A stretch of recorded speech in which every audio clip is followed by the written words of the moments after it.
Hallelujah hallelujah. कितने लोग खुश ने?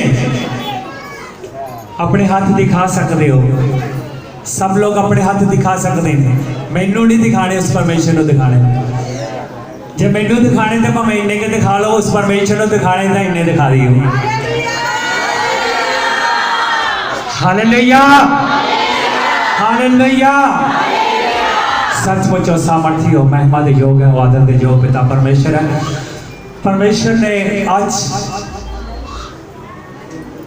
मैनू एक मेरे अंदर अग जी लग रही सी, अग जी मची हुई सी, और मेरे घरदियां दे भी, मेरे भी समझ नहीं से आ रहा, मेरे घर दे भी। मैं अज मैं जो देख रहा, एक जन को देख रहा, इन्ना प्यार, इन्ना मज़ा आ रहा, इन्ना अच्छा लग रहा कि सचमुच मैं जिदन का इस प्रोग्राम इस दिन का मैं चाहता सी कि तुसीं सब लोग इकट्ठे हो, मेरे भैन भरा सब इकट्ठे हो। एक मन के इन्ना ही अग सी कि अग, मैनू एक खुदा के दास की गल याद आती है कि एक बार एक खुदा का दास किसी के घर गया, और किसी के घर जाके, और जो किसी के घर गया तो भैन भजी फिरे, कदी चाह, कदी करियाने की दुकान पर, कदी कुछ लैन, कदी कुछ लैन, कदी रसोई दे विच। ते वो खुदा के दास ने कहा, भैन तेनू केड़ी चीज़ बहन नहीं दिंदी, तेनू केड़ी चीज़ बहन नहीं दिंदी। ते जदों खुदा के दास ने दसिया, कहती मैनू तुहाडा परमेश्वर के नाल प्यार जिहड़ा वो बहन नहीं दिंदा, मैं सेवा दे लई। Hallelujah hallelujah hallelujah. जदों असीं खुदा के दास साडे घरां विच आउंदे ने, जदों असीं खुदा के दासां नूं मिलदे हैं तो बहुत खुशी होंदी है, और खुदा के दास भी जदों कलीसिया नूं घरां विच जांदे ने बहुत आनंद नूं महसूस करदे ने। Hallelujah hallelujah. क्योंकि जदों यीशु मसीह भी जदों मरियम मार्था के घर जाते ही, मार्था भी इत्थे टिकदी नहीं सी, भज्जी फिरदी हुंदी सी। हालेलुया। एक पता नहीं किहड़ी अग लगी हुंदी सी, वो सारे उन्होंने बहन ही नहीं सी दिंदी हुंदी। हालेलुया। अज उही अग की गल मैं करना चाहता है। सचमुच उही अग मैनू लगी हुई सी, ते मैनू भी तो अग टिकन नहीं सी दिंदी। कदी किसी भैन के घर, कदी किसी परिवार के घर, वो कदी किते कदी किते, हर एक भैन नूं मैं कहता फिरदा सी, मेरे घरदियां नूं भी समझ नहीं सी आउंदी ये किहड़ी अग मैनू टिकन। अज उही अग मैं मेरे भैन भरावों तुहाडे जीवन में देखना चाहता। Hallelujah hallelujah hallelujah hallelujah hallelujah hallelujah. मैनूं तुहाडी आवाज़ नहीं आ रही। हालेलुया। सचमुच परमेश्वर का अनुग्रह, परमेश्वर की कृपा सबना के उत्ते होवे। सचमुच वो अग की गल जिहड़ी मैं करन जा रहा, तो सुनी होनी तुसीं जदों यूके तो साडे मेरे ब्रदर यूके तो विलियम सिद्धू का तुसीं वचन सुनिया, उस अग की वो गल कर रहे थे, है ना। दीवे नूं जला के कित्थे रखना? Hallelujah hallelujah. दीवे नूं जला के उच्ची जगह के उत्ते रखना है। हालेलुया। उन्होंने छुपा के, कोई भी जन उत्ते लिखा, कोई भी जन दीवे नूं जला के मंजी दे थल्ले, ते तुसी भी, ते तुसी जगत दी, ते तुसी मंजे थल्ले बढ़ के कित्थे जाना? Hallelujah hallelujah hallelujah hallelujah. सचमुच उस अग की गल मैं करन जा रहा। सचमुच परमेश्वर का अनुग्रह, परमेश्वर की कृपा साडे उत्ते होवे। सचमुच अज वो परमेश्वर की अग जे साडे जीवन च मैं कहना जिहड़ी अग मैनू लगी है, वो अग तुहानू भी लग जाए। Hallelujah hallelujah hallelujah. जिहड़ी अग मैनू बहन नहीं दिंदी, वो अग तुहानू भी बहन। Hallelujah hallelujah hallelujah.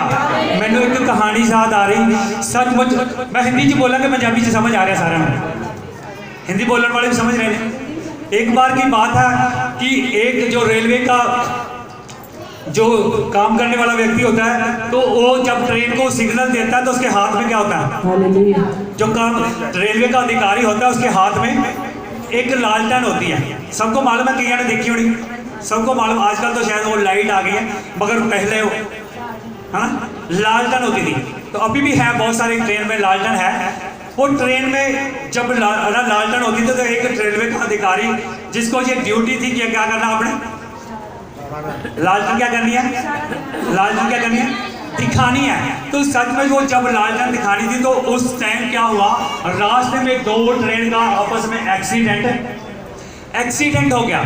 जब दो ट्रेन का एक्सीडेंट हो गया, तो वो सब लोग कहने लगे भी ये एक्सीडेंट हो कैसे गया। जब सब लोग इकट्ठे हुए और इकट्ठे होके उससे पूछने लगे भाई तेरे पास लालटेन थी, तो उसने कहा हाँ जी बोल पाओ। उसके पास उसने पूछा क्या तेरे पास लालटेन थी? कहता हाँ जी सीगी। कहता जब गाड़ी आई तूने लालटेन दिखाई? कहता हाँ जी दिखाई। वो कहता फिर तू तो ठीक है भाई तेरा करके एक्सीडेंट है ना, तू तो ठीक है तेरा करके एक्सीडेंट ही हुआ, मगर फिर भी ये एक्सीडेंट हुआ कैसे? फिर रेलवे के जो अधिकारी थे उन्होंने पूछा भाई जब गाड़ी आई जब तेरे पास लालटेन थी? कहता हाँ थी। कहता जब मतलब कि लालटेन जो तूने लालटेन को दिखाया? कहता हाँ दिखाया। वो सारे कहते हाँ बिल्कुल तू बिल्कुल ठीक है, हालांकि तेरी तो कोई गलती नहीं है, क्योंकि दो गाड़ियों का एक्सीडेंट हुआ था, उसको कोर्ट में जाना पड़ा। वकील ने भी पूछा भाई तेरे पास लालटेन थी? तो उसने कहा हाँ थी। तो जब उसके पास लालटेन थी तो उसने बोला भाई तूने उसको दिखाया? कहता हाँ दिखाया था। वो कहता भाई तू तो ठीक है। उसको जज के सामने खड़ा कर दिया, जज के सामने खड़ा किया और जज ने भी पूछा भाई तेरे पास लालटेन थी? कह दियो हाँ जी, हालेलुया हालेलुया। उसको कहा गया भाई तेरे पास लालटेन थी? वो कहता हाँ जी लालटेन थी। कहता फिर लालटेन को तूने दिखाया था? कहता हाँ जी दिखाया था। कहता लालटेन थी, मैंने लालटेन को दिखाया था। जज कहता फिर तो तू बरी है, भाई तेरा तो कोई कसूर ही नहीं है ना। जज कहता कि तू तो बरी है, तेरा कोई कसूर नहीं, क्योंकि तेरे पास लालटेन थी, तूने लालटेन को दिखाया था, मगर एक्सीडेंट हुआ समझ नहीं आई।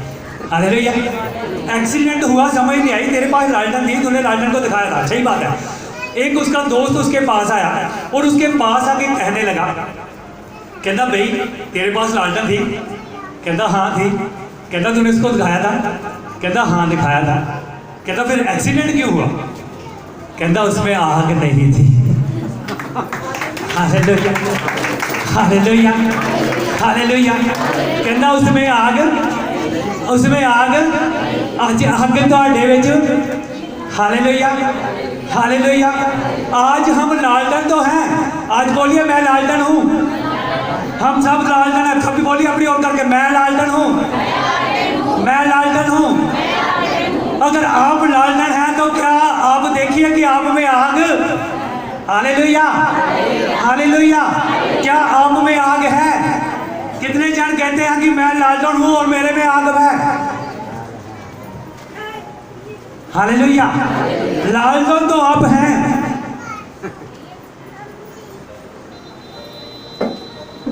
मगर आप में आग। हाँ हो सकता है आप में आग हो, है ना, हो सकता है आप में आग हो। कईयों में आग जल रही है, कईयों में बुझने वाली है, तो कईयों में हालेलुया, कईयों में आग है और कईयों में जल रही है अभी, और कईयों में बुझने वाली है, तो कईयों में बुझ चुकी है। क्योंकि बहुत सारे लोग कहते पहलों असी बड़ा आत्मा विच भरदे सी, पहलों असी बड़ा इदां सी, पहलों असी उदां सी, है ना, मगर हुण वो आग बुझ गई है। तो सो मैं बताना चाहता हूँ कि आज वो आग चाहिए हमें। हालेलुया।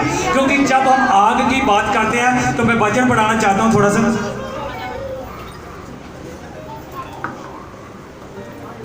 इफिसियों 1 अध्याय उसकी 18 आयत थोड़ी सी पढ़ी।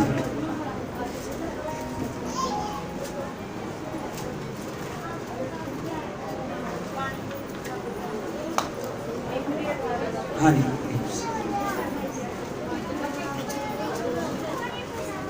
एक दी 18 पढ़ी। और हाँ जी ये थोड़ा जहा मेरे को पढ़ना, तुम 22 तक पढ़ना, मगर पढ़ना हौली हौली। हाँ जी। और तुम्हारे मन की हाँ जी आंखें, तुम्हारे मन की आंखें ज्योतिमयी होगी। हाँ जी। तुम जान लो हाँ जी कि उसकी बुलाहट की आशा क्या है। हालेलुया। दोबारा पढ़िए शायद। और तुम्हारे मन की आंखें, और तुम्हारे मन की आंखें ज्योतिमयी हो। साढ़े मन दी अखां कितना होण? Hallelujah hallelujah. तुम्हारे मन की आंखें, मन दी आंखें मतलब कि अंदर दी आंखां, बाहर दी अखां तो सब दियां हैगियां और देखदियां भी आ, मगर अंदर दी अखां अज अंदर दी अखां साडियां बंद होईयां होईयां ने। हालेलुया। अज साडियां अंदर दी अखां, बाहर दी अखां तो असीं देखदे आ, मगर अज अंदर दी अखां बंद होई होईयां। अज जेड़ी अग मैनू तुहाडे लई बैठण नहीं सी दिंदी, जेड़ी अज मैनू अग तुहानू बुलाउण लई दिन ब दिन रोज तुहाडे कोल भेजदी सी, वो अग मैं चाहुंदा अज तुसीं भी पालो। हालेलुया। अज वो अग परमेश्वर कहंदा तुहाडे मन दी अखां खुल जाण। हालेलुया। क्योंकि तुहाडे मन दी अखां, अज मन दी अखां, क्योंकि जदों इंसान पापी है ना, इंसान पापी है, क्योंकि परमेश्वर ने लिखा आदम ने जो वाटिका में परमेश्वर ने आज्ञा दी कि तूने पाप नहीं करना, तो सच में जब उसने पाप किया, उसने वो फल खाया, तो सच में उसने तो कहा कि तुम्हारी आंखें खुल जाएगी, मगर खुलने की बजाय की हो गया? हालेलुया। शरीर दियां तो खुलिया रह गई, आत्मा दी अखां बंद हो गया, मगर परमेश्वर की चाहता है? हालेलुया। कहंदा तुहाडे मन दी अखां खुलियां होण ते किदां होण? ज्योति में होण। हालेलुया। तुहाडे मन दी अखां खुलियां होण, आपके मन की आंखें खुली हों, और हों कैसे? हालेलुया।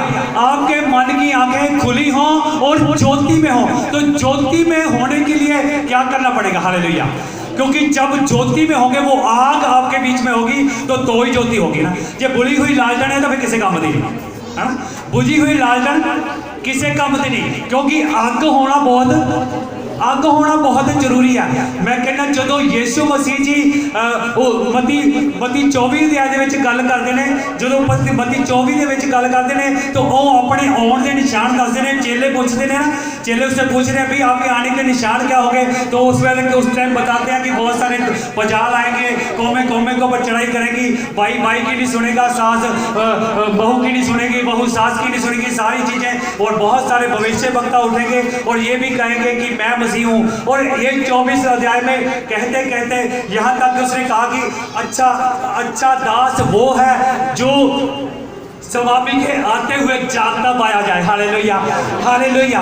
अच्छा दास वो है जो स्वामी के आने तक जागता पाया जाए। मगर 25 अध्याय में एक बात 10 गवारियों की लिख दी गई। हालेलुया। 25 अध्याय में एक बात 10 गवारियों की लिख दी गई।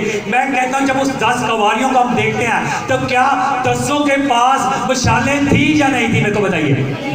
हाँ जी, 10 को मशाला सीखिया कि नहीं सीखिया? हाँ जी, अपनी नॉलेज ना, दिमाग ना सोच के दसियो। हालेलुया। वचन पढ़ के दसियो। हालेलुया। उन्होंने को मशाला सीखिया कि नहीं सीखिया? 10 के पास मशाले थी। हालेलुया। क्योंकि 10 गवारियां थी, 10 के पास मशाले थी। अज असी सारे असी की कुमारियां, क्योंकि कलीसिया जी कुमारी को दर्शाती है। हालेलुया।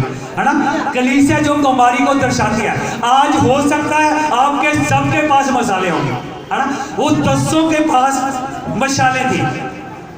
यीशु मसीह का उदाहरण देते मैं कहना देखो 24 अध्याय कुछ दसते पे आ, और 25 कुछ होर दसना शुरू करता कि 10 गवारियां सी, और 10 गवारियां दे कोल 10 दे कोल बोलो 10 दे कोल 10 दे कोल 10 दे कोल 10 दे कोल मशाला सी। की गल तुहाडी आवाज नहीं आउंदी?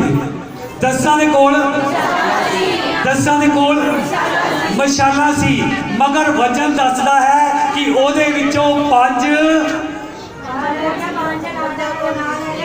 हाँ जी। हालेलुया। 10 दे कोल अग भी सीगी। हालेलुया। 10 दे कोल 10 दियां मशाला। की गल बच्चे याद नहीं? 10 दियां मशाला 10 दियां मशाला 10 दियां मशाला, मगर 10 दियां मशाला तो जादियां सी, मगर होया कि थोड़ी देर के बाद वचन च लिखा जदों दूल्हा आउण विच देर हुई ते की होया? हाँ जी। हालेलुया। हालेलुया। वचन च लिखा जदों दूल्हे दे आउण विच देर हुई ते की हो गया? हालेलुया। अज जे दूल्हे दे आउण विच देर आ ते तुहाडे कोल तेल हैगा कि नहीं हैगा? हाँ जी। अज जे दूल्हे दे आउण विच देर आ ते तुहाडे कोल तेल ਕਿੰਨਿਆਂ ਕੋਲ ਹੈਗਾ? Hallelujah hallelujah hallelujah hallelujah. ਵਚਨ 'ਚ ਲਿਖਿਆ ਦੂਲੇ ਦੇ ਆਉਣ ਵਿੱਚ ਬੋਲ ਪਵੋ ਬੜੇ ਢਿੱਲੇ ਜਿਹੇ ਬੋਲਦੇ, ਵਚਨ ਸਮਝ ਨਹੀਂ ਆ ਰਿਹਾ। ਹਾਂਜੀ hallelujah hallelujah hallelujah hallelujah. Hallelujah. ਜਦੋਂ ਦੁੱਲੇ ਦੇ ਆਉਣ ਵਿੱਚ ਦੇਰ ਹੋਈ ਤੇ ਕੀ ਹੋ ਗਿਆ? ਪੰਜਾਂ ਦਾ ਤੇਲ ਖਤਮ ਹੋ ਗਿਆ, ਖਤਮ ਨਹੀਂ ਹੋਇਆ, ਖਤਮ ਹੋਣਾ। ਸ਼ੁਰੂ ਹੋ ਗਿਆ। ਖਤਮ ਨਹੀਂ ਹੋਇਆ, ਖਤਮ ਹੋਣਾ। ਤੁਹਾਡੇ ਵਿੱਚੋਂ ਕਿੰਨੇ ਨੇ ਜਿਨ੍ਹਾਂ ਦਾ ਤੇਲ ਹਜੇ ਖਤਮ ਨਹੀਂ ਹੋਇਆ, ਖਤਮ ਹੋਣਾ? Hallelujah hallelujah hallelujah. ਤੁਹਾਡੇ ਵਿੱਚੋਂ ਕਿੰਨੇ ਨੇ ਜਿਨ੍ਹਾਂ ਦਾ ਤੇਲ ਹਜੇ ਖਤਮ ਨਹੀਂ ਹੋਇਆ, ਖਤਮ ਹੋਣਾ? ਹਾਂਜੀ ਹਜੇ ਖਤਮ ਨਹੀਂ ਹੋਇਆ, ਖਤਮ ਹੋਣਾ। ਉੱਥੇ 10 ਕੁਵਾਰੀਆਂ ਸੀ, 10 ਕੋਲ ਮਸ਼ਾਲਾਂ ਸੀ ਤੇ 10 ਦੀਆਂ ਮਸ਼ਾਲਾਂ ਚੱਲਦੀਆਂ ਸੀ। ਮਗਰ ਕੁਝ ਸਮੇਂ ਪੈਣ ਤੇ ਜਦੋਂ ਦੂਲੇ ਦੇ ਆਉਣ ਤੇ ਦੇਰੀ ਹੋਈ ਤੇ ਵਚਨ ਦੱਸਦਾ ਆ 5 ਦੀਆਂ ਮਸ਼ਾਲਾਂ ਬੁਝਣੀਆਂ ਸ਼ੁਰੂ ਹੋ ਗਿਆ। ਅੱਜ ਤੁਹਾਡੇ ਵਿੱਚੋਂ ਕਿੰਨੇ ਨੇ ਜਿਨ੍ਹਾਂ ਦੀਆਂ ਮਸ਼ਾਲਾਂ ਬੁਝਣੀਆਂ? ਥੈਂਕ ਯੂ ਜੀ। Hallelujah hallelujah. ਜੇ ਤੁਹਾਡੇ ਵਿੱਚੋਂ ਹੈ ਕਿ ਜਿਹਨਾਂ ਦੀਆਂ ਮਸ਼ਾਲਾਂ ਬੁਝਣੀਆਂ ਸ਼ੁਰੂ ਹੋ ਗਈਆਂ ਤੇ ਸੱਚਮੁੱਚ ਅੱਜ ਜ਼ਰੂਰਤ ਹੈ ਜਾਗਣ ਦੀ। Hallelujah hallelujah. ਅੱਜ ਜ਼ਰੂਰਤ ਹੈ ਉਸ ਤੇਲ ਨੂੰ ਵਧਾ ਲੈਣ ਦੀ ਲੋੜ ਹੈ। ਹਾਲੇਲੂਇਆ। ਅੱਜ ਜ਼ਰੂਰਤ ਹੈ ਉਸ ਤੇਲ ਨੂੰ ਦੁੱਗਣਾ ਕਰਨ ਦੀ ਲੋੜ ਹੈ। ਹਾਲੇਲੂਇਆ। ਵਚਨ 'ਚ ਲਿਖਿਆ ਜੋ 5 ਸੀਗੀਆਂ, 5 ਚੁਸਤ ਸੀ ਤੇ 5 ਸੁਸਤ। ਹਾਲੇਲੂਇਆ। ਅਸੀਂ ਕੀ ਆ? ਸੁਸਤ। ਹਾਂਜੀ ਸੁਸਤ। ਅਸੀਂ ਕੀ ਆ? ਬੋਲ ਪਵੋ ਅਸੀਂ ਕੀ ਆ? ਸੁਸਤ। ਲੱਗਦੇ ਤਾਂ ਹਾਂਜੀ ਲੱਗਦੇ ਤਾਂ ਸੁਸਤ ਆ। Hallelujah hallelujah. ਜੇ ਚੁਸਤ ਹੁੰਦੇ ਤਾਂ ਮੈਂ ਕਹਿੰਦਾ ਤੇਲ ਮੁੱਕਣ ਨਹੀਂ ਹੁੰਦਾ। ਜੇ ਤੁਸੀਂ ਚੁਸਤ ਹੁੰਦੇ ਤਾਂ ਆਪਣਾ ਤੇਲ ਮੁੱਕਣ ਨਹੀਂ ਦੇਣਾ। Hallelujah hallelujah. ਹਾਲੇਲੂਇਆ। ਜਿਹੜੀਆਂ ਚੁਸਤ ਸੀ ਉਹਨਾਂ ਨੇ ਆਪਣਾ ਤੇਲ ਮੁੱਕਣ ਨਹੀਂ ਦਿੱਤਾ। ਤੇਲ ਮੁੱਕਣ ਨਹੀਂ ਦਿੱਤਾ, ਬਲਕਿ ਉਹਨਾਂ ਦੇ ਕੋਲ ਕੀ ਸੀ? ਦੁੱਗਣਾ। Hallelujah hallelujah hallelujah. Hallelujah. Bible ਦੇ ਵਿੱਚ ਲਿਖਿਆ ਜਦੋਂ ਏਲੀਆ ਕੋ ਮਸਾ ਸੀ ਤਾਂ ਅਲੀਸ਼ਾ ਨੇ ਕਿੰਨਾ ਮੰਗਿਆ? ਹਾਲੇਲੂਇਆ